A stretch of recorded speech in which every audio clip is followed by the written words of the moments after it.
चलिए सर शुरू करते important topic time of supply. Guys आपके दिमाग में आया होगा ये चैप्टर लाने की जरूरत क्या पड़ी, टाइम ऑफ सप्लाई। बहुत सिंपल रीजन है। सवाल ये था कि हम लोगों ने सप्लाई कर लिया, जीएसटी का कलेक्शन भी कर लिया सर्विसेज या गुड्स के सप्लाई पे। अब इसको पे कब करना है? क्या ये हमारी जेब में ही डाल के रखना है? ये बड़ा सवाल था क्योंकि there are lot of points. जब मैं सप्लाई कर रहा हूं वो एक पॉइंट था, जब मैं इनवॉइस इशू कर रहा था वो एक पॉइंट था, जब मेरी सर्विस कंप्लीट हो रही थी वो एक पॉइंट, जब मेरी सर्विस ऑनगोइंग थी, जब चालू की, lot of points are there. तो कौन से पॉइंट पे मुझे गवर्नमेंट को टैक्स पे करना है जो मैंने कलेक्ट किया, ये सवाल था। इसलिए ये चैप्टर को लाया गया। तो crux of the chapter time of supply is when to pay the tax. जो हमने कलेक्ट किया है उसको पे कब करें, राइट। बहुत सारे न्यूमेरिकल्स लेके गाइज मैंने बहुत ल्यूसिड फ्लो चार्ट फॉर्म में आपको ये चैप्टर दिया। इतना पढ़ के जाइए, खत्म टाइम ऑफ सप्लाई। ओके चलो देखो, time of supply is the point that is the date when the liability to pay the GST arises। Sir GST pay करने की लाइबिलिटी कब अराइज होगी ये बताएगा हमें टाइम ऑफ सप्लाई। इसलिए बहुत ही इंपॉर्टेंट चैप्टर है। There are many events occurring in related to the supply, like invoice date होती है, पेमेंट की डेट होती है, completion of service date, but which is the time when the GST liability is triggered, और वो mention किया है time of supply में। Okay so let's start guys a very interesting chapter time of supply. तो देखो basically ये chapter 3 sections में 12, 13, 14 बस खत्म। मैंने 12 के लिए एक फ्लो चार्ट बनाया, 13 के लिए और 14 के लिए भी। आपका ये चैप्टर एट ईज हो जाएगा और बहुत सारे न्यूमेरिकल्स इसके ऊपर लिए, राइट। तो सबसे पहले देखते हैं अपन 12, सेक्शन 12। गाइस बहुत अच्छी तरीके से समझना। सेक्शन 12 है time of supply of goods के लिए। सेक्शन 12 है time of supply of goods के लिए। Section 13 time of supply of service. बस ये समझ गया तो ऑटोमेटिक समझ जाएगा। और सेक्शन 14 है अगर रेट चेंज होता है, तो अगर रेट चेंज होता है वो देखेंगे अपन, 14 में जाएंगे। सबसे पहले देखते हैं section 12 time of supply for the goods. यहां पे अपन सिर्फ गुड्स की बात करने वाले गाइस। ओके तो देखो सेक्शन 12(2) नॉर्मल सप्लाई। सर मतलब क्या? जो रिवर्स चार्ज में नहीं है, दैट इज फॉरवर्ड सप्लाई भी मैं इसको बोल सकता हूं। तो देखो गाइज अब मान के चलो कि मैंने आपको कोई गुड्स बेचे, राइट। मैंने कोई गुड्स बेचे आपको, अब आपसे जीएसटी भी वसूल किया। अब ये जीएसटी मुझे भरना कब है, गवर्नमेंट को भरना कब है, टाइम ऑफ सप्लाई कब है उसका, वो हम देखने जा रहे हैं, राइट। तो उन्होंने क्या बोला, देखो नॉर्मल केस में टाइम ऑफ सप्लाई क्या है? Time of supply date of issue of invoice, date of issue of invoice और last date to issue the invoice. अब सर ये लास्ट डेट है क्या, है ना? Date of issue of invoice मतलब मैं आपको आज गुड्स बेच रहा हूं, जैसे गुड्स बेचा मैंने इनवॉइस बना दिया, राइट। और last day of issue of invoice, तो last day of issue of invoice है क्या सर? कौन सी लास्ट? अगर मैं सिर्फ इतना बोलूं कि date of issue of invoice पे आपका टाइम ऑफ सप्लाई है, date of issue of invoice पे आपका टाइम ऑफ सप्लाई, तो मैं क्या बोलूंगा आगे? अच्छा इनवॉइस ही नहीं बनाता। अगर इनवॉइस ही नहीं बनाऊंगा, सुनो बराबर सुनो, लॉजिक समझो, लॉ लाने का लॉजिक समझो। अगर मैं इनवॉइस ही नहीं बनाऊंगा तो मेरा टाइम ऑफ सप्लाई कभी नहीं आएगा गाइस। अरे बराबर। तो इसलिए उन्होंने लिख दिया date of supply, date of issue of invoice और the last day on which invoice ought to have been issued. मतलब आपको कब लास्ट डेट क्या है उसकी। तो there are 2 points last date के लिए। अपन देखते हैं सेक्शन 31 में दिया है last date to issue the invoice. तो उसमें क्या दिया है चलो मैं बताता हूं आपको। पहले देखो ये है सप्लायर, पहले पूरा सुन लो फिर आपको बहुत अच्छे से समझ जाएगा। मिस्टर एक्स सप्लायर है, राइट। अब ये गुड्स ऐसे सप्लाई कर रहा है गाइस जहां पे it involves the movement, it involves movement of the goods, movement of goods. जैसे एग्जांपल बताता हूं, मिस्टर एक्स बेच रहा है गाइस इलेक्ट्रॉनिक आइटम, फ्रिज बेच रहा है। अब मिस्टर वाई ने फ्रिज परचेस किया, मिस्टर वाई ने फ्रिज परचेस किया मिस्टर एक्स से, और मिस्टर एक्स को बोला देखो मेरे घर में वो फ्रिज लाके देना आप। वो छोटा हाथी मालूम है आपको, टिंग टिंग टिंग ऐसे चलता है छोटा हाथी, सुना है आपने? हाँ, वो छोटा हाथी में फ्रिज डालो और मेरे घर तक लाके दो। That means a supply involves the movement of the goods. यहां पे supply movement of the goods involve कर रहा है। तो ऐसे केस में क्या बोला है उन्होंने, इनवॉइस लास्ट डे कब तक इशू करना है आपको, एट और बिफोर द टाइम। देखो ध्यान दो, ये अगर supply it involves the movement of the goods, देखो ये involves the movement of the goods है, तो आपको ये गुड्स निकलने से पहले यहां पे ये गुड्स निकलने से पहले यहां तक आपको इनवॉइस बनाना है। देखो वहां पे लिखता है last day of the invoice supply involving movement at और before the time of removal. मतलब ये गुड्स यहां से बाहर निकलने के पहले इनवॉइस आपको बना लेना है, इनवॉइस आपको बना लेना। अरे समझ में आया? जैसे गुड्स आपके फैक्ट्री के शॉप के बाहर निकले उससे पहले एट और before the time of removal बना लेना। ओके, दूसरा केस लेते जहां पे guys supply does not involve the movement. अब ये मिस्टर एक्स की शॉप है, लेट्स से किराना शॉप, वो क्या क्या बेचता है, ऑयल बेचता है, शुगर बेचता है, ग्राउंड नट्स बेचता है, गुड़ बेचता है, बहुत सारी चीजें बेचता है। अब मिस्टर वाई उसके शॉप में गए, मिस्टर वाई ने बोला कि देखो है ना, तो मुझे 5 किलो शुगर दो। मिस्टर एक्स ने 5 किलो शुगर तोली और उसको दे दी। तो देखो अब यहां पे मूवमेंट है क्या गुड्स की? Of course not. Mister Y आए, इन्होंने शुगर दी और मिस्टर वाई लेके चले गए शुगर को, राइट? तो यहां supply does not involve movement, does not involve movement, यहां कोई मूवमेंट नहीं है। तो ऐसे केस में उन्होंने क्या बोला है, इनवॉइस कब तक इशू करना है गाइज, इनवॉइस कब तक इनवॉइस इशू करना है? तो उन्होंने बोला the time that goods make available to the recipient. जब आप वो गुड्स रेसिपिएंट को दे रहे हैं, मतलब मैं ये शुगर, मिस्टर एक्स से शुगर जब मिस्टर वाई को दे रहा है, उस समय पे आपका इनवॉइस बन जाना चाहिए, एज सिंपल एज दैट। तो दो केसेस है, if supply involves the movement of the goods, आप फ्रिज वाला एग्जांपल ध्यान रखो, और दूसरा शुगर वाला does not involve.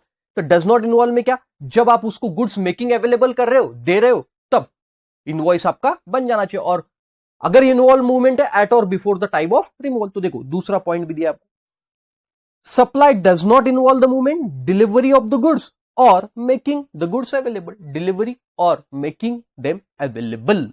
Very simple, right? समझ में आया आपके? तो देखो क्या आएगा, टाइम ऑफ सप्लाई क्या आएगा, चलो टाइम ऑफ सप्लाई की बात करते हैं।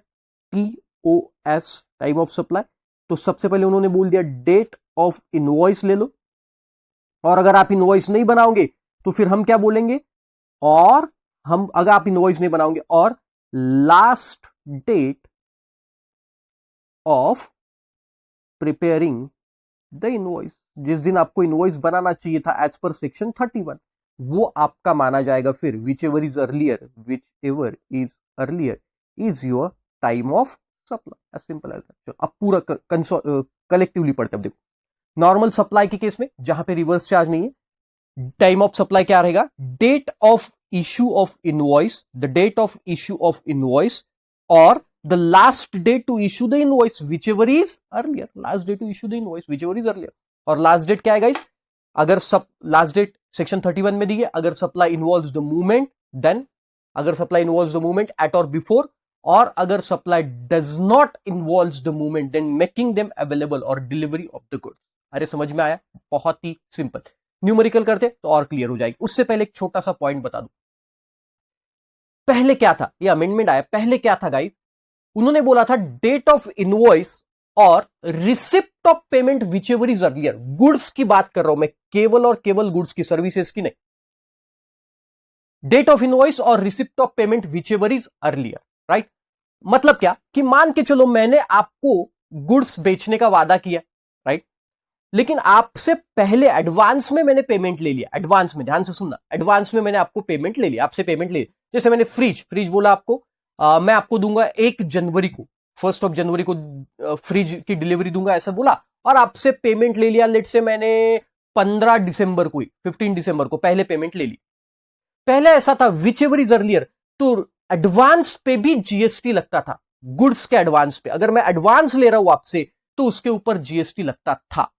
लेकिन उन्होंने एक नोटिफिकेशन लाया 66/2017 और बोला no GST, no GST on advance received for supply of goods. हमेशा याद रखना, अगर सर्विसेज के लिए एडवांस है, जैसे मेरी लाइव बैच पूरी पैक होती थी पहले, तो लोग 4-4 महीना 4 मंथ्स बिफोर रजिस्ट्रेशन करवाते थे, हाँ, है ना। तो अगर अब 4 महीने पहले, तो उनको पैसे तो पहले देना पड़ेगा, तो उस केस में मुझे एडवांस पे जीएसटी पे करना है, क्योंकि मैं सर्विस दे रहा हूं। एडवांस पे जीएसटी तब नहीं है अगर मैं गुड्स का सप्लाई कर रहा हूं, तब एडवांस पे जीएसटी नहीं। अरे समझ में आ रहा है आपको? तो गुड्स के एडवांस पे अब कोई जीएसटी नहीं है, बस अपने को इनवॉइस की डेट देखना है। चलो एक एग्जांपल करते तो आपको क्लियर समझ में आएगा। देखो, time of supply of goods, supply involves the movement वाला देखते हैं, मतलब क्या, एट और before the time of removal. Fridge वाला एग्जांपल, इनवॉइस तब तक इशू हो जाना चाहिए। देखो क्या क्या कॉलम दिए, डेट ऑफ रिमूवल दिया आपका, हमारे काम की बात है, क्योंकि इससे पहले या इस दिन तक इनवॉइस बन जाना चाहिए, आपको मालूम है, डेट ऑफ रिमूवल तक। Date of invoice, very good, ये भी मालूम है। Date on which goods made available to the recipient, इसका काम ही नहीं है जी कुछ, उसको कब मिला क्या मिला उससे हमें कोई लेना देना नहीं है। कुछ कुछ कॉलम इररिलेवेंट दिए। Date of receipt of payment, ये पहले काम होता था एडवांस रिसीव्ड के केस के लिए, लेकिन अब इसका काम ही नहीं है। ये एडवांस, अगर वो वाला क्लॉज अभी आ गया ना कि एडवांस के बेसिस पे जीएसटी नहीं है, तो इसका कोई काम ही नहीं है। तो हमें सिर्फ ये 2 कॉलम का काम है गाइस। तो हमें क्या देखना है, डेट ऑफ रिमूवल क्या है, 1 अक्टूबर को डेट ऑफ रिमूवल है, तो इस दिन या इससे पहले इनवॉइस बन जाना चाहिए। तो क्या बना है, देखो 2/10 को बना, ओ हो, मतलब इनवॉइस टाइम पे नहीं बना, तो हमारा डेट ऑफ रिमूवल ही हमारा टाइम ऑफ सप्लाई होगा। देख लो, अरे आ गया समझ में। अब सेकंड आप करो, देखो बराबर सोच के करो, आप 3/10 पढ़ के करो, पढ़ो उसको। 3 अक्टूबर को गुड्स रिमूव हो गए, इमेजिन करो सब, फ्रिज निकल गया 3 अक्टूबर को। सर 3 अक्टूबर तक इनवॉइस बन जाना चाहिए था, क्या बना? यस सर, 1 अक्टूबर को बना, एट और बिफोर, मतलब अब टाइम ऑफ सप्लाई क्या आएगा, 1 अक्टूबर। अरे समझ में आया। तीसरे केस, 4 नवंबर को गुड्स निकल गए सर, और 4 नवंबर को ही इनवॉइस बना, तो आपका टाइम ऑफ सप्लाई भी क्या बन जाएगा, 4 नवंबर। अरे इससे सिंपल और क्या आ सकता है एग्जाम में? अरे जम गया, ग्रेट। चल, time of supply does not involve the movement of the goods. Does not में क्या है, एट और मतलब जब डिलीवरी देते या फिर मेकिंग देम अवेलेबल, तब आपका टाइम ऑफ सप्लाई आएगा। तो देखो चलो, डेट ऑफ इनवॉइस काम का कॉलम है हमारे, yes. Date on which goods make available to the recipient, ये भी काम का कॉलम है सर। और रिसिप्ट ऑफ पेमेंट, ये बिल्कुल भी काम का कॉलम नहीं है सर। चलो तो देखो, मेक देम अवेलेबल कब हुआ, 3/10 को हुआ, 3/10, और इनवॉइस बना 2/10 को। सर पहले इनवॉइस बन गया, मतलब टाइम ऑफ सप्लाई हो गया 2/10, विच एवर इज अर्लियर। अरे बराबर। मेकिंग देम अवेलेबल हुआ 1 अक्टूबर को, लेकिन इनवॉइस बना 4 अक्टूबर को। Sir which ever is earlier, 1 अक्टूबर। अरे जमता क्या, भारत माता की जय। और देखो, मेकिंग देम में अवेलेबल हुआ 6 नवंबर को, लेकिन इनवॉइस तो सर 4 नवंबर को ही बन गया, मतलब आपका विच एवर इज अर्लियर क्या आ गया, 4 नवंबर। अरे जमता पक्का सर, बिल्कुल सही समझ गया। तो आपको मूवमेंट इन्वॉल्व हुई तो वही एग्जांपल दे दिया, और डज नॉट इन्वॉल्व वाला भी एग्जांपल दे दिया। अरे समझ गया, ग्रेट। तो पहला पॉइंट हमारा खत्म हो गया, एडवांस पे कोई जीएसटी अब नहीं भरना है, लेकिन गुड्स के एडवांस पे, सर्विसेज के एडवांस पे जीएसटी है। जब सेक्शन 13 में जाएंगे तब आपको बताऊंगा। ओके चल, great guys. Then reverse charge वाला, ओके चल। अब time of supply in case of reverse charge, normal time of supply आपको समझ गया, इनवॉइस की डेट या इनवॉइस की लास्ट डेट कब आएगी, विच एवर इज अर्लियर, हम लोगों ने देख लिया ना। रिवर्स चार्ज, अब रिवर्स चार्ज में भी देखो क्या होता है। रिवर्स चार्ज आप सब लोगों को मालूम है, जहां पे ये मिस्टर एक्स है, मान के चलो ये मिस्टर वाई है, तो मिस्टर एक्स जब मिस्टर वाई को गुड्स देगा, तो अब टैक्स किसे पे करना है, मिस्टर वाई को, reverse charge, right. Reverse charge में मिस्टर वाई को टैक्स पे, तो ये क्या करेगा, सिंपली मिस्टर एक्स बिल दे देगा, लेट से 10,000 रुपए का बिल हुआ, और इसके ऊपर ये कोई जीएसटी नहीं लगाएगा, क्योंकि जीएसटी तो पे किसे करना है रिवर्स चार्ज में, मिस्टर वाई को, रेसिपिएंट को पे करना। तो फिर ऐसे केस में देखो, अब मान के चलो ये मिस्टर एक्स ने ये मिस्टर वाई को इनवॉइस दे दिया, invoice, right, invoice date, okay. अब इसके बदले में मिस्टर वाई क्या करेगा, इसको पेमेंट करेगा, पेमेंट। तो अब मुझे बताओ, पेमेंट किसके एंगल से? मिस्टर वाई के एंगल से। तो मिस्टर एक्स के एंगल से अपन ऐसा बोल सकते हैं receipt of payment. Yes, mister x के एंगल से क्या होगा? Receipt of payment. Mister x के एंगल से मुझे पैसा मिला, रिसिप्ट ऑफ पेमेंट, राइट। और ये इनवॉइस डेट आ गया। अब देखो, मैं मिस्टर वाई हूं मान के चलो 2 मिनट के लिए। मैंने मिस्टर एक्स को, मिस्टर वाई ने मिस्टर एक्स को चेक दे दिया। ध्यान से सुनो, मिस्टर वाई ने मिस्टर एक्स को चेक दे दिया। अब मैंने मेरे बुक्स में रिकॉर्ड कर दिया ना, books of account, BOA, books of account में मैंने रिकॉर्ड कर दिया आज के डेट में। आज की डेट 1 जनवरी, 1 जनवरी को मैंने मेरे बुक्स में एंट्री ले ली कि मैंने चेक दे दिया। किसको दे दिया? मिस्टर एक्स को, 1 जनवरी। लेकिन मिस्टर एक्स जो था, मिस्टर एक्स अपने बैंक में डालना जनवरी महीने में भूल गया। उसने चेक डाला लेट से 14 फरवरी को, है ना, वैलेंटाइन डे के दिन डाला उसने चेक बैंक में। तो देखो अब क्या होगा, उसने 14 फरवरी को बैंक में डाला चेक। अब ध्यान से सुनना गाइस, 14 फरवरी को उसने बैंक में चेक डाला। अब वो क्लियर हुआ लेट से 18 फरवरी को, 18 फरवरी को। तो मेरे बैंक से, मतलब मिस्टर वाई के बैंक से डेबिट भी कब होगा? डेबिट भी कब होगा बताओ? 18 फेब को, है ना। ये बुक्स ऑफ अकाउंट में तो मैंने 1 जनवरी को ही ले लिया था, 1 जनवरी लेट से 2021। लेकिन बैंक में डेबिट कब हुआ? मेरे बैंक में डेबिट हुआ गाइस 18 फरवरी 2021। इसका रीजन क्या था? सिंपल रीजन था, क्योंकि सामने वाले ने चेक ही नहीं डाला। तो मैं क्या कर सकता हूं भाई? अरे समझ में आया? तो उन्होंने क्या बोला, ये डेट में से विच एवर इज अर्लियर आपको लेना है। Date of payment to the supplier, ध्यान से सुना, बहुत सिंपल है, date of payment to the supplier और date of debit in is bank account, date of debit in is bank account और इनवॉइस की डेट, और लास्ट एक है गाइस, लास्ट एक है 31st day from date of invoice, whichever is earlier, 1, 2, 3 books of account का credit और चौथा debit in bank, which ever is earlier is your time of supply. अरे समझ में आया? अब टाइम ऑफ सप्लाई किसके लिए? देखो, टाइम ऑफ सप्लाई है मिस्टर वाई के लिए, मिस्टर एक्स के लिए नहीं है टाइम ऑफ सप्लाई, क्योंकि टैक्स कौन पे कर रहा है? मिस्टर वाई पे कर रहा है। ओके, चलो ध्यान से सुनते अपन एक बार वापस। अब देखो, मिस्टर एक्स ने मिस्टर वाई को गुड्स बेचे, मिस्टर वाई को GST पे करना है, बराबर। तो उसके लिए what is time of supply? उसको इनवॉइस मिला, वो डेट जिस दिन इनवॉइस मिला। अब इनवॉइस मिलने के बाद मिस्टर वाई ने पेमेंट किया मिस्टर एक्स को और अपने बुक्स ऑफ अकाउंट में रिकॉर्ड कर लिया वो दिन, जिस दिन उसके बैंक से डेबिट हो गया, मतलब पैसा चले गया मिस्टर एक्स को चले गया वो दिन, या फिर 31st day from the date of invoice, 31st day from the date of invoice. मतलब मान के चलो डेट ऑफ इनवॉइस 1 जनवरी की, तो वहां से 31st डे, 30 डेज होते हैं, 31st जनवरी को और 1 फरवरी 2021, इनवॉइस की डेट 1 जनवरी 2021, whichever is earlier is your time of supply. तो ये चारों में से जो अर्लियर होगा वो आपका टाइम ऑफ सप्लाई। तो व्हाट इज अर्लियर बेटा? 1 जनवरी, तो ये आपका टाइम ऑफ सप्लाई हो जाएगा। अरे समझ में आया? ओके, 31st डे देखना, तो आपको मंथ देखना पड़ेगा, कोई 28 दिन का भी हो सकता है, कोई 30 दिन का भी महीना, तो वो 31st डे आपको काउंट करना पड़ेगा। तो देखो एग्जाम्पल भी करेंगे। देखो, अर्लियर ऑफ क्या है? देखो, रिसिप्ट ऑफ गुड्स, राइट। उसके बाद या इनवॉइस डेट की जगह यहां पे रिसिप्ट ऑफ डेट, मैंने थोड़ा सा मिस्टेक कर दिया, यहां पे आप रिसिप्ट ऑफ गुड्स कर दो, यहां पे रिसिप्ट ऑफ गुड्स,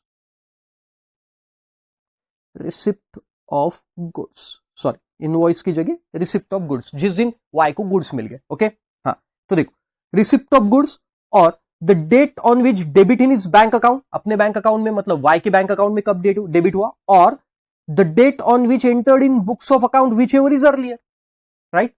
तो ये दोनों पॉइंट एक में मर्ज कर दिया, बुक्स ऑफ अकाउंट में डेबिट होना, या सॉरी बैंक में डेबिट होना, या बुक्स ऑफ अकाउंट से आपने एंट्री ले लेना, entered in books of account, और 31st day from the date of invoice, right, whichever is earlier, ये सबका अर्लियर।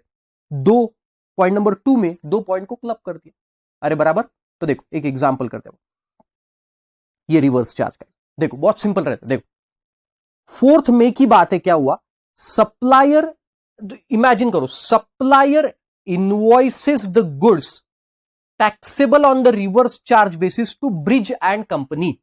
तो ये सप्लायर था, ये सप्लायर ने क्या किया, ये सप्लायर, इसने गुड्स दिए किसको, ब्रिज एंड कंपनी, इसने इनवॉइस गुड्स दे दिए। अब देखो क्या हुआ आगे, 31st day from the date of issuance of invoices 4th of June, यहां से 31st डे देख लो, 4th ऑफ जून है, राइट।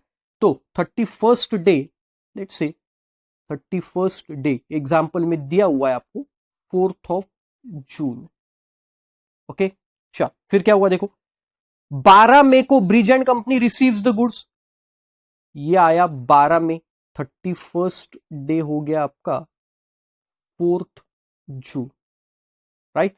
रिसिप्ट ऑफ गुड्स कब है देखो, receipt of goods, receipt of goods है गाइस, लेट्स से 12 मई, 12 मई, और पेमेंट किया 30th में, पेमेंट है 30th में,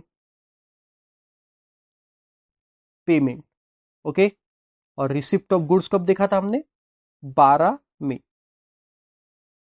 12th में, यहां पे बुक्स की डेट दी नहीं है तो ठीक है, जो दिया है उसके साथ कर, विच एवर इज अर्लियर, 12 मई, 4 जून या 30 में, तो क्या अर्लियर है गाइस, 12 मई, तो 12th मई को आपका माना जाएगा टाइम ऑफ सप्लाई।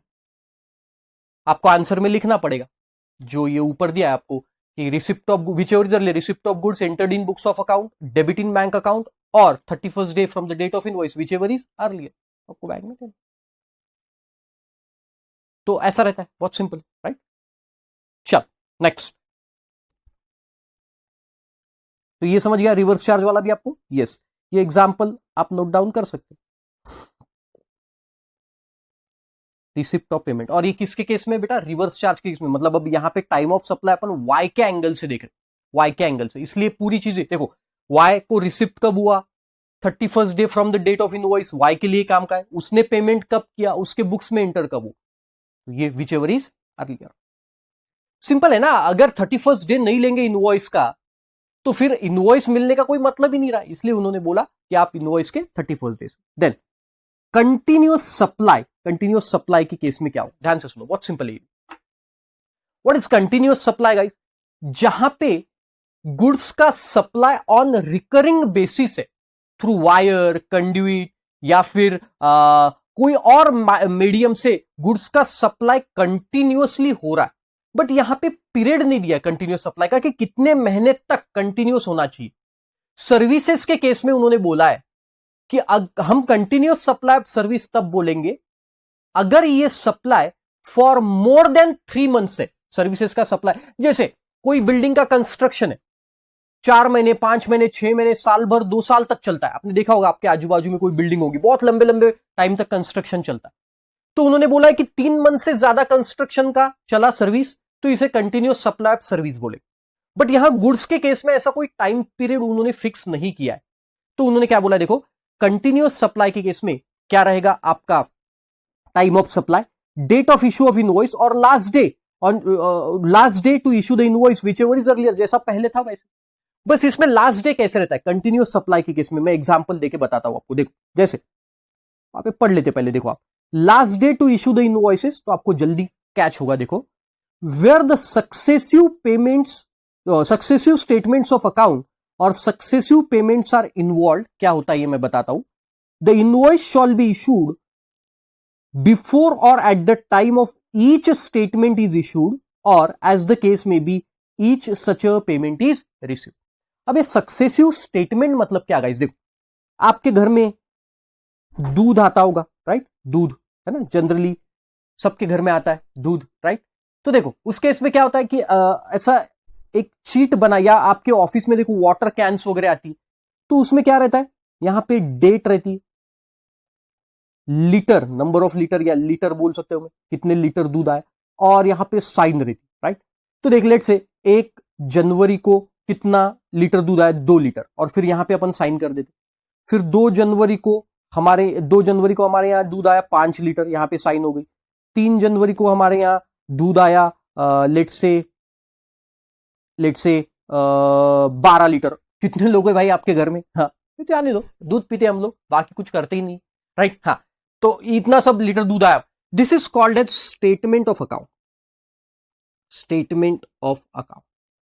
तो ये स्टेटमेंट ऑफ अकाउंट एक दिन फाइनल हो जाएगा ना, 15 दिन में या महीने भर में, जैसे भी आप फाइनल करते हो उसको, स्टेटमेंट ऑफ अकाउंट को, है ना? आपके घर में देखो, आपकी मम्मा या आपकी वाइफ क्या करते होंगे कि गर्लफ्रेंड नहीं रहे नलायक लोग हैं। तो देखो, हाँ, तो ये स्टेटमेंट ऑफ अकाउंट को फाइनल करते हैं लोग, और फिर वो दूध वाले को पैसे दे देते।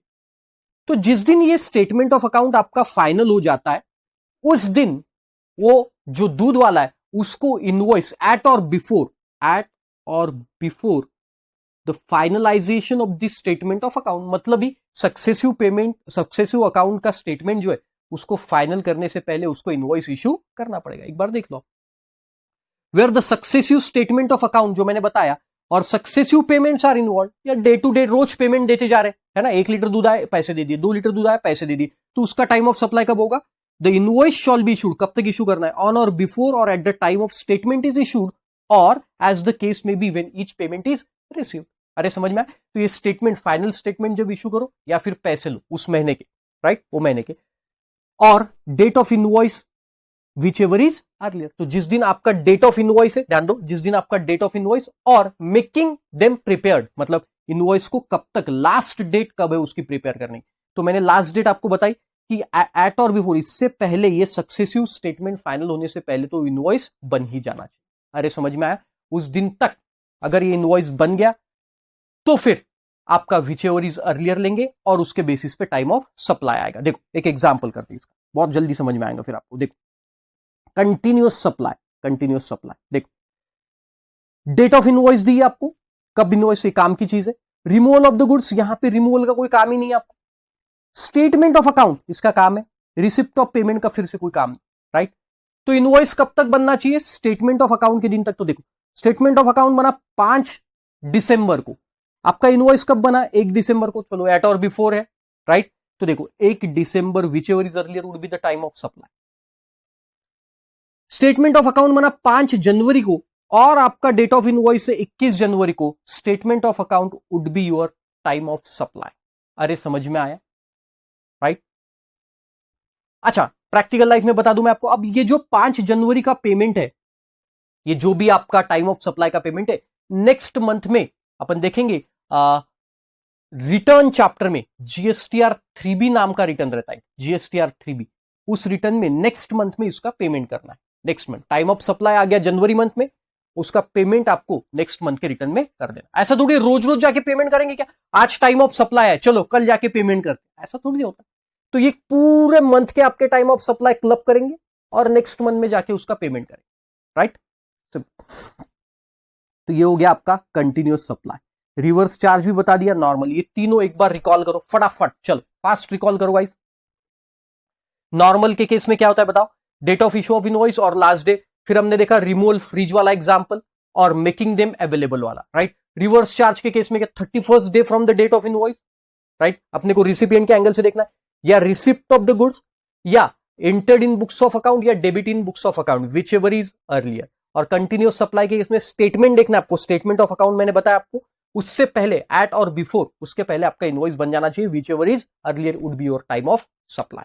अरे जमता? Yes, correct. देन नेक्स्ट एक छोटा सा कॉमन नोट है, वो देख लेते, यही पॉइंट इधर है। कॉमन नोट क्या है देखो, where the supplier of a taxable goods और the services receives an amount up to ₹1,000 in excess of the amount indicated in the invoice, the time of supply to the extent of such a excess amount shall be at the option of the supplier with the date of invoice in respect of such a excess amount। Sir क्या मतलब है? कुछ भी नहीं समझा, मैं समझाता हूं। देखो, लेट्स से कि आप कोई शॉप में गए, है ना, कोई शॉप में गए, और वो शॉप में आपने बहुत सारी शॉपिंग की, किराना गुड्स की। ये है कौन? मिस्टर, मेरा एग्जांपल नहीं लेते अभी, मिस्टर तुकाराम कोई शॉप में गए और उन्होंने बहुत सारी शॉपिंग की। पूरा बिल हुआ लेट से 15,600 रुपीज का, 15,600 रुपीज का बिल। अब ये 15,600 का बिल हुआ, उसके बाद तुकाराम ने क्या किया? इनको 8 नोट्स दे दिए 2000 की, क्योंकि तुकाराम का कहना था कि मैं 2000 के कम नीचे नोट ही नहीं रखता हूं, है ना। तो इसने 16,000 रुपए दे दिए। किसको दे दिए 16,000 रुपए? शॉपकीपर। शॉपकीपर 400 रुपए उसको वापस दे रहा था। 15,600 का गुड्स हुआ, 400 रुपए वापस कर रहा था। तुकाराम ने ए भाई किससे बात कर रहा है तू, किसको दे रहा है 400 रुपए वापिस है? अरे ये मिस्टर तुकाराम है, ये 200 के नोट या 100 के नोट नहीं रखता, हम हमेशा 2000 के नोट रखते हैं भाई, ये सब तेरे पास ही रख ले, अगली बार जब आऊंगा ना तब एडजस्ट कर लेना उसको, तब एडजस्ट कर लेना 400 रुपए।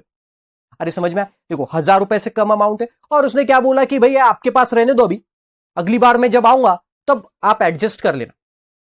तो अगली बार तुकाराम वापस गया, एक दिन ऐसे ही घूमते घामते वापस गया, दूसरे महीने में, ये जनवरी महीने में हुआ था सब, है ना, अपना 1 जनवरी की ले लेते। 1 जनवरी को गया था तुकाराम। अब नेक्स्ट मंथ में, मतलब 14th ऑफ फेब को गया तुकाराम, 14th ऑफ फेब यही शॉप में गया और बोले 2 डार्क चॉकलेट दे दे, 200 रुपए की एक वाली, 2, एक बीवी के लिए और एक गर्लफ्रेंड के लिए, है ना। नहीं रे, गलत बोल दिया, हाँ जो भी है तुकाराम का, एक बीवी एक गर्लफ्रेंड के लिए एक एक चॉकलेट दे दी। तो वो शॉपकीपर ने दिए। तो अब सवाल ये उठा था, ध्यान से सुनना, ये जो 400 रुपए शॉपकीपर को मिले थे, तो अब ये इसका ये 400 रुपए, देखो 15,600 का टाइम ऑफ सप्लाई तो 1 जनवरी को आ गया, जिस दिन मेकिंग नेम अवेलेबल किया उस दिन आ गया। बट व्हाट अबाउट दिस 400 का टाइम ऑफ सप्लाई हम 1 जनवरी को ले या 14 फरवरी को ले? तो उन्होंने बोला अगर ये अमाउंट जो डिफरेंस अमाउंट है, if it is less than 1000 rupees, तो फिर it is eight the option of the supplier, मतलब शॉपकीपर के ऑप्शन पे है, चाहे तो वो इसको ये 1 जनवरी के डेट में ही इसके ऊपर जीएसटी भर सकता है, या फिर जब उसको एडजस्ट किया जाएगा, मतलब 14 फेब को, फेब महीने के टीओएस में भी, टाइम ऑफ सप्लाई में भी ले सकता है। बट ये ऑप्शन तब है अगर ये अमाउंट 1000 रुपए से कम है। अगर ये अमाउंट 1000 रुपए से ज्यादा होता तो क्या होता सर, ये भी बता दो ना, हमारे दिमाग में सवाल है। तो फिर आपको कंपल्सरीली इस दिन का टाइम ऑफ सप्लाई मानना पड़ता, कंपल्सरी, मतलब 1 जनवरी का। ओके, तो देखो वहां पे दिया है आपको, at the option of the supplier be the date of issue of invoice, मान सकते हो आप, be the date of invoice, issue of invoice, आप इनवॉइस के दिन का, मतलब 1 जनवरी का आप उसको टाइम ऑफ सप्लाई मान सकते हो eight the option of the supply. Okay, तो देखो इसके भी एक ऊपर एक एग्जांपल दिया है मैंने। चल देखो, mister x purchase certain goods from ABC registered supplier, mister X ने परचेज किया on 15th of November for rupees 15,785, make the payment of 16,000, मतलब अभी 250 रुपीज बचा हुआ है, मतलब it is less than 1000, with an instruction to adjust the payment against the future purchases, and hence the same was adjusted by the supplier in the future purchase 1st of January के purchase के साथ adjust किया। तो eight the option of the supplier है, तो यहां पे आपने माना कि 1 जनवरी को उसने टाइम ऑफ सप्लाई मान लिया, simple as that, but it should be less than 1000 rupees. And last one देखो, invoice due date as per goods sent on approval और सेल्स और रिटर्न बेसिस। हाँ, ये भी आपने सुना होगा, सेंट ऑन अप्रूवल बेसिस। जैसे देखो, आपने कोई गुड्स परचेज किया, मान के चलो कि मैं सप्लायर हूं, 1st ऑफ जनवरी को आपने मुझे बोला कि सर हमें ये फलाना गुड्स चाहिए, मैंने आपको गुड्स भेज दिया, राइट। आशीष, यहां पे mister Ashish is supplier, right, I am the supplier. तो मैंने आपको वो गुड्स भेज दिया 1st ऑफ जनवरी को, ओके, 1st ऑफ जनवरी को मैंने आपको वो गुड्स भेज दिया गया ना। अब देखो कि उन्होंने क्या बोला कि ये goods sent on approval basis पे, मतलब अगर सामने वाले को पसंद आया तो फिर ये गुड्स रखेगा, मतलब वो क्या करेगा, एक्सेप्ट करेगा। तो गुड्स, अब सवाल ये उठा कि भाई मैंने तो उसको गुड्स, अब वो क्या 2-4 साल बाद एक्सेप्ट करेगा, तो ऐसा चलेगा क्या टाइम ऑफ सप्लाई? तो उन्होंने बोला नहीं, देखो आज मैंने ये गुड्स भेजा, आज मैंने ये गुड्स उसको भेजा एक्सेप्टेंस के लिए, तो अगर ये पर्सन जो है ये 6 महीने तक एक्सेप्ट कर, इसको टाइम दिया 6 मंथ तक, तू अगर एक्सेप्ट करता है, 6 मंथ्स तक अगर ये एक्सेप्ट करता है, तो फिर जिस दिन ये एक्सेप्ट करेगा that would be the time of supply. अरे समझे, ये 6 मंथ कहां से, from date of removal, date of removal, मैंने गुड्स रिमूव कब किया था गाइस? 1 जनवरी को। तो डेट ऑफ रिमूवल से 6 महीने के अंदर इसने एक्सेप्ट किया, मतलब मान के चलो उसने एक्सेप्ट किया लेट्स से 14 फरवरी को, तो आपका टाइम ऑफ सप्लाई क्या हो गया? 14 फरवरी हो गया। उसने एक्सेप्ट किया 31 मई को, तो आपका टाइम ऑफ सप्लाई हो गया 31 मई। लेकिन उसने 6 महीने तक एक्सेप्ट ही नहीं किया, मतलब क्या? उसने एक्सेप्ट किया गाइस लेट्स से दिवाली के दिन, मतलब 31 ऑफ अक्टूबर को, उस दिन दिवाली, उस साल दिवाली, उसने तब एक्सेप्ट किया। तो what will be the time of supply? फिर एक्सेप्ट ही नहीं कर रहा, 6 महीने के ऊपर हो गए, वो गुड्स एक्सेप्ट ही नहीं कर रहा सामने वाला पर्सन, और 6 महीने के बाद उसको कहीं तो भी नींद खुली दिवाली के दिन, बोला हाँ चलो अच्छे गुड्स है मुझे दे दो, तो ऐसे केस में टाइम ऑफ सप्लाई क्या होगा? तो उन्होंने बोला भाई इतने दिन तक हम नहीं रुकेंगे, ये 6 महीना हो गया ना, उसके जस्ट नेक्स्ट डे, 6 मंथ के जस्ट नेक्स्ट, मतलब क्या? डेट ऑफ रिमूवल से 6 महीने गिनो, जनवरी, फरवरी, मार्च, अप्रैल, मई, जून, तो आपका 1 जुलाई बन जाएगा टाइम ऑफ सप्लाई। 1 जुलाई, 6 महीने तक एक्सेप्ट करता है, तो जिस दिन एक्सेप्ट किया वो आपका टाइम ऑफ सप्लाई। 6 महीने के बाद एक्सेप्ट करता है, तो 6 महीने के जस्ट नेक्स्ट डे होगा वो आपका टाइम ऑफ सप्लाई। तो देखो आप लिखो, इनवॉइस शॉल बी इशूड, मतलब ये आपको टाइम ऑफ सप्लाई, मतलब इनवॉइस कब तक इशू करना है? बिफोर और at the time of supply, और 6 month from the date of removal. Removal के 6 महीने के अंदर आप इनवॉइस इशू करो, या फिर invoice eight the time of, अगर आप invoice eight the time of supply he issue करें, मतलब मान के चलो 2 मिनट के लिए कि मैंने ये गुड्स बेचते से ही इसको इनवॉइस इशू कर दिया, जैसे ही भेजा 1 जनवरी को इनवॉइस, अरे तो टाइम ऑफ सप्लाई तो आ गया ना 1 जनवरी। इट इज अज्यूम दैट कि उसने गुड्स एक्सेप्ट कर लिया, तभी तो आपने इनवॉइस बनाया, अदरवाइज इनवॉइस कैसे बनाते थे? तो उन्होंने क्या बोला देखो, at the time of, at और before the time of supply, और 6 month from the date of removal, whichever is earlier. तो देखो एग्जाम्पल से और क्लियर होगा। देखो time of supply in case of goods that is on approval basis में क्या होता है? देखो रिमूवल ऑफ द गुड्स, ये बहुत काम की डेट है, यहां से हम 6 महीने पहले कर लेंगे रिमूवल से। देखो जैसे 1 दिसंबर है, रिमूवल से 6 महीने होते 1 जून को, राइट, और 1 दिसंबर यहां पे भी 1 जून, राइट, रिमूवल के दिन से 6 महीने कर लिया हमने।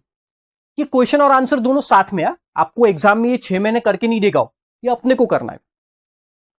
अब इनवॉइस कब इशू किया उसने? देखो पहला केस देखते हैं, 1 दिसंबर को आपने गुड्स भेजा, 6 महीने होते, हमने मन में कर लिया इसको कैलकुलेट। इनवॉइस इशू किया उसने 15 दिसंबर को, और गुड्स उसने एक्सेप्ट कब किया? देखो goods accept, date of receipt of payment का कोई मतलब नहीं, उसने गुड्स एक्सेप्ट किया 5 दिसंबर को। चलो वापस पढ़ते, सर गुड्स हमने दिए उसको 1 दिसंबर को, गुड्स हमने 1 दिसंबर को दिए, और उसने 5 दिसंबर को एक्सेप्ट भी कर लिए, 5 दिसंबर को एक्सेप्ट कर लिए। लेकिन देखो इनवॉइस आपने कब इशू किया? इनवॉइस किया आपने 15 दिसंबर को, तो उसके एक्सेप्टेंस के बाद आपने इनवॉइस इशू किया, तो विच एवर इज अर्लियर, ये दोनों में से अर्लियर क्या है? देखो दोनों में से अर्लियर है 5 दिसंबर, ये आपका माना जाएगा टाइम ऑफ सप्लाई।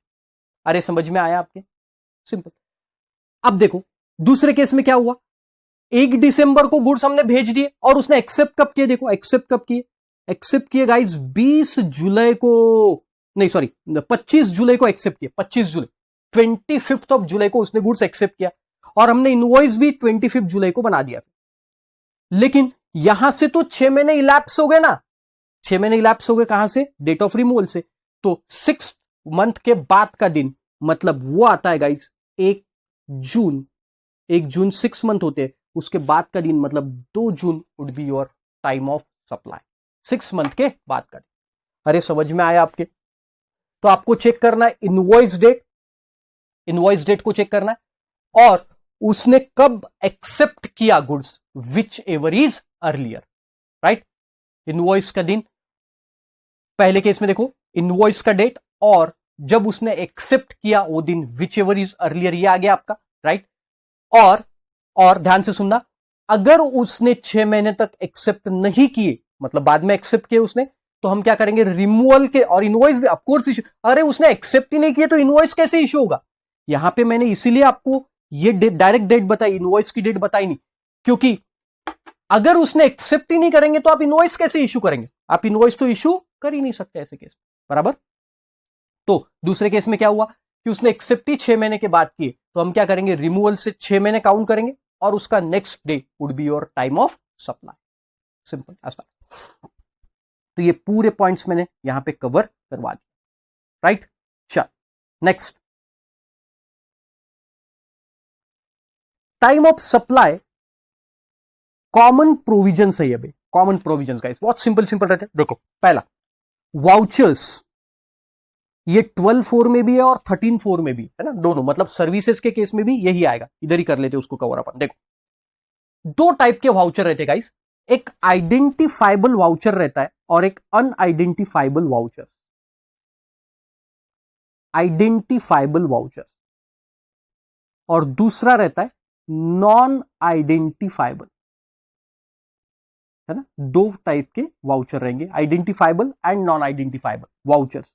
मतलब क्या सर? बहुत सिंपल है। देखो आप कोई शॉपिंग करने जाते हो, तो आप शॉपिंग करने के बाद वो आपको बहुत बार गिफ्ट के तौर पे वाउचर्स इशू करते। तो मान के चलो आपको कोई वाउचर इशू किया और उसमें बोला कि आप ये 2000 रुपए का वाउचर है और इसमें आप क्या परचेस कर सकते हो, you can purchase let's say John Player का जीन्स, जॉन प्लेयर। तो this is called as identifiable voucher, क्योंकि जिस समय ये वाउचर इशू हुआ, उनको मालूम है कि आप ये वाउचर के बदले में क्या देने वाले हो। This is identifiable voucher. और दूसरा रहता है, उन्होंने बोला कि हम ये वाउचर देते हैं 2000 रुपए का, वाउचर तो मिल जाएगा आपको, बट इसके बदले में आपको जो चाहिए वो 2000 रुपए का ले सकते हो। ऐसे भी वाउचर रहते, 2000 रुपए का जो चाहिए वो ले सकते हो। तो यहां it is called as non identifiable, आप कोई भी गुड्स ले सकते हो। तो देखो जिस दिन इशू किया सामने वाले पार्टी ने, उसको थोड़ी ना मालूम है आप कौन सा गुड्स परचेस करेंगे और वो गुड्स पे या सर्विसेज पे क्या रेट ऑफ जीएसटी होगा, इसलिए इसे नॉन आइडेंटिफाइबल वाउचर पर, राइट। और ये हो गया आइडेंटिफाइबल। तो जॉन प्लेयर के जींस पे कितना रेट ऑफ जीएसटी है, क्या है, ये at the time of issue ही उनको मालूम है, at the time of issue, right. तो अगर ये आइडेंटिफाइबल वाउचर है, ध्यान से सुनना, आइडेंटिफाइबल वाउचर है और ऑफकोर्स ये 2000 रुपए पे जीएसटी तो लगेगा, फुकट में थोड़ी ना देंगे। तो ये 2000 रुपए का जीएसटी का टाइम ऑफ सप्लाई क्या होगा? तो उन्होंने बोला if this is identifiable vouchers, मतलब ये पता चल रहा है कि क्या आप ये वाउचर के अगेंस्ट में देने वाले हो, then time of supply would be date of issue of voucher. जिस दिन ये वाउचर इशू करेंगे that would be time of supply. लेकिन इस केस में जिस दिन इशू हुआ उस दिन आप टाइम ऑफ सप्लाई नहीं ले सकते। इसका रीजन ये क्योंकि वो 2000 के अगेंस्ट में कस्टमर क्या परचेस करेगा ये हमें आज मालूम नहीं। तो इस केस में फिर डेट ऑफ रिडेम्पशन, जिस दिन ये कस्टमर वाउचर को रिडीम करेगा, क्या परचेस करेगा हमें पता चलेगा, that would be a time of supply. अरे समझ में आया? तो देखो वहां पे दिया है, if the supply is identifiable eight the time of issue of voucher, identifiable है सप्लाई, क्या हम वाउचर में दिए है वो मालूम है, then date of issue of voucher is time of supply, and if it is unidentifiable then time of supply would be date of redemption, जिस दिन redeemed हुआ वाउचर, क्या परचेस किया उस दिन का टाइम ऑफ सप्लाई माना जाएगा। चलो देखो एग्जांपल फटाफट। हाँ देखो, XYZ had purchased for its customer 100 vouchers dated 24th of December। XYZ ने 100 वाउचर्स परचेस किए worth ₹1000 from ABC, a footwear manufacturing company. ABC क्या है? Footwear manufacturing company. और वहां से XYZ ने 1000 वाउचर परचेस किए, राइट, अपने एम्प्लॉइज के लिए किए होंगे 1000 वाउचर एबीसी से। नाउ अब ये आइडेंटिफाइबल होगी क्योंकि हमको मालूम है एबीसी क्या है, फुट मैन्युफैक्चरिंग कंपनी। तो उसके दुकान में उसके दुकान में क्या मिलेगा बेटा? फुटवेयर ही मिलेगा। गुलाब जामुन मिलेंगे क्या उसके दुकान में? Of course not. कपड़े मिलेंगे क्या? नहीं। तो this is N identifiable voucher. The voucher were issued on 25th of December and the voucher can be encashed at retail outlet of ABC। मतलब ये ABC के आउटलेट में जाके encashed कर सकते, right?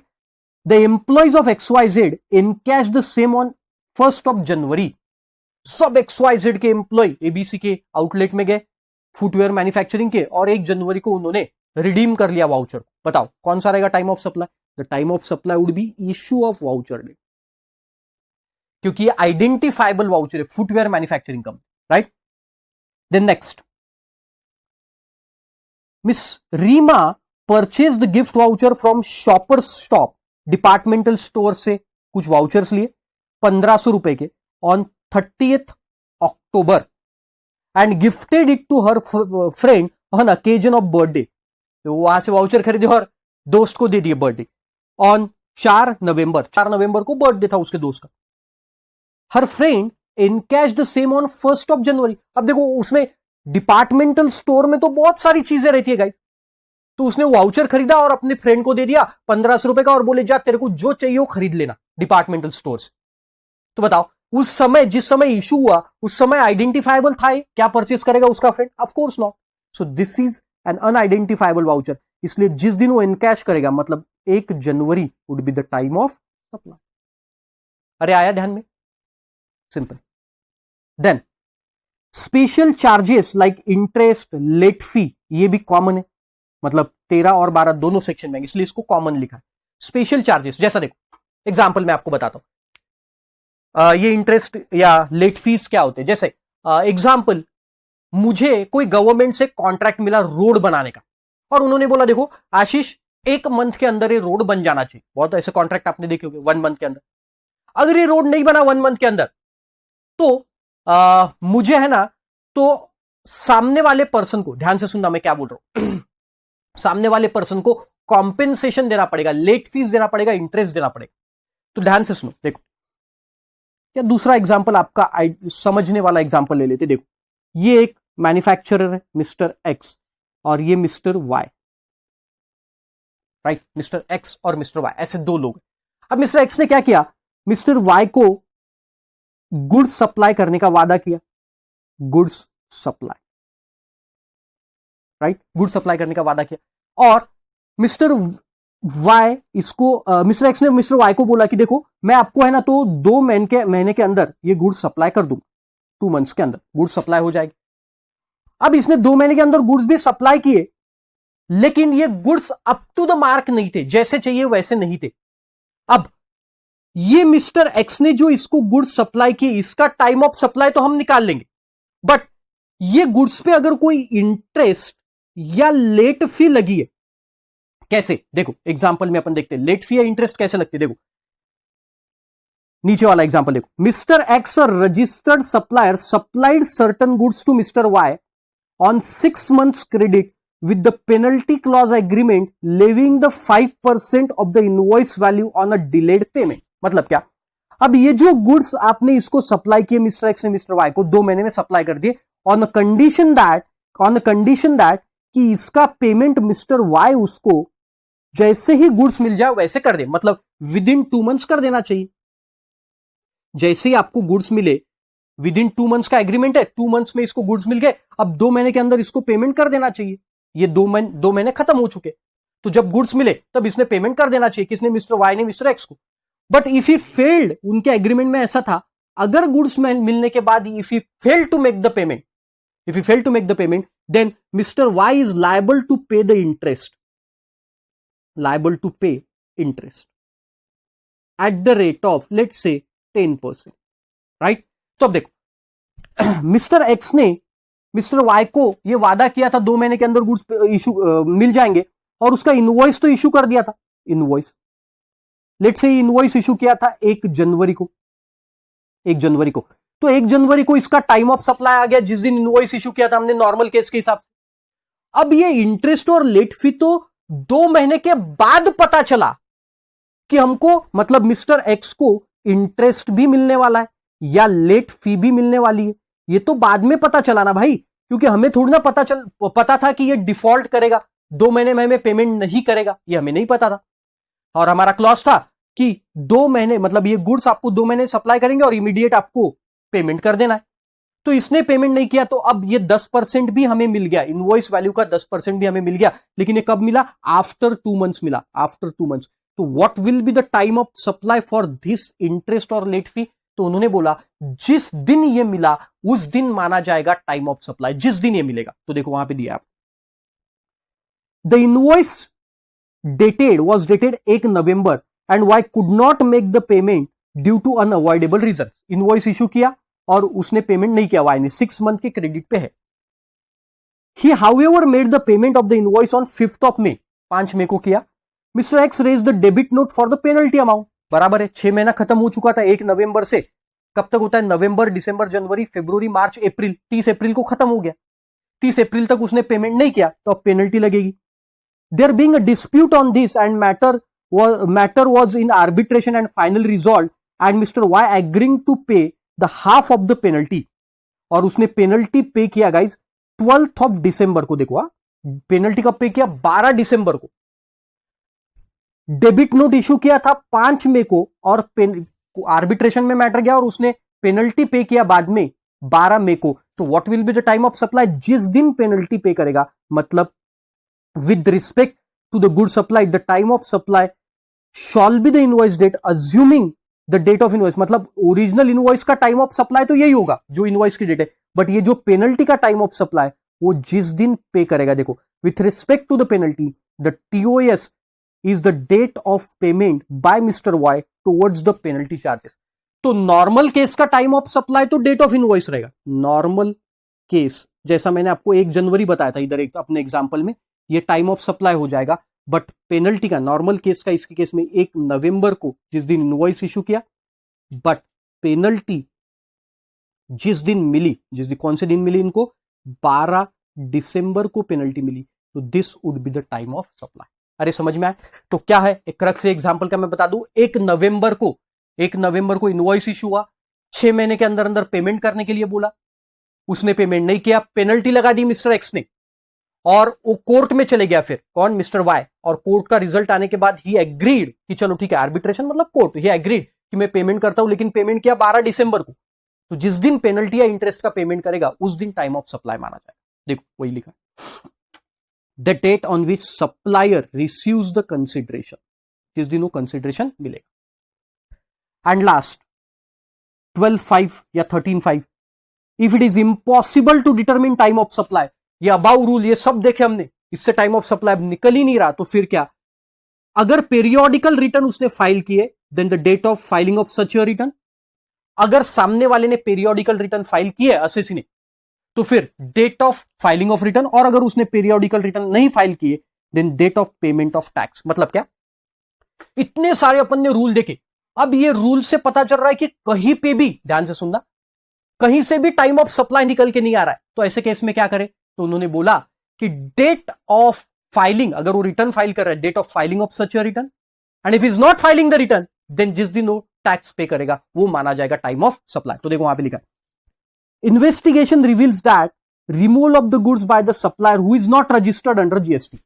उसके यहां पे सर्च हुआ, इन्वेस्टिगेशन हुआ और वो जीएसटी में रजिस्टर्ड नहीं। अब रजिस्टर्ड नहीं है तो रिटर्न तो भरे ही नहीं होंगे, क्योंकि रजिस्टर्ड होगा तभी रिटर्न भरेंगे। The supplier voluntarily pays the tax during the investigation and close the case. उसने भाई टैक्स ले लो, खत्म करो बात। द टाइम ऑफ सप्लाई क्या आएगा? देखो, अगर वो रिटर्न भरता है तो जिस दिन रिटर्न भरा हो, रिटर्न नहीं भरा तो जिस दिन टैक्स भरेगा। तो देखो वहां पे लिखा है, the time of supply is the date on which he paid the tax being he is unregistered and the supplier is not required to file the. Unregistered है तो रिटर्न फाइल नहीं किया, इसलिए जिस दिन वो अब पेमेंट करेगा वो माना जाएगा टाइम ऑफ सप्लाई। अरे समझ में आया? तो this is the provision guys. मैंने पूरा समझा दिया। 12.2 नॉर्मल के केस में, रिवर्स चार्ज के केस में 4 केस, स्टेटमेंट ऑफ अकाउंट्स बताया, कंटिन्यूअस के केस में 1000 रुपए वाला क्लॉज बताया, उसके बाद goods sent on approval 6 month वाला क्लॉज, राइट? रिमूवल से, इनवॉइस के दिन से नहीं, रिमूवल से 6 मंथ। उसके बाद हम लोगों ने देखा guys voucher identifiable, non identifiable vouchers, special charges, penalty और इंटरेस्ट। जिस दिन पेनल्टी और इंटरेस्ट मिलेगा वो वाउचर आइडेंटिफाइबल है तो डेट ऑफ इशू जब, क्योंकि आइडेंटिफाइबल हमें मालूम है कि क्या जाने वाला है, उस पर टैक्स कितना है। अनआइडेंटिफाइबल हमें पता ही नहीं है कि क्या वो खरीदने वाला है, तो उसका रेट कैसे पता करेंगे? और ये सब में नहीं बैठ रहा है तो फिर अदर में अगर पीरियोडिकल रिटर्न फाइल कर रहा है तो जिस दिन रिटर्न फाइल किया टाइम ऑफ सप्लाई, और अगर नहीं कर रहा है तो जिस दिन टैक्स पे करेगा वो time of supply. Last note guys, ये ऑलरेडी हम कवर कर चुके हैं। कहां पे? रिवर्स चार्ज मैकेनिज्म में। Okay guys, thank you so much.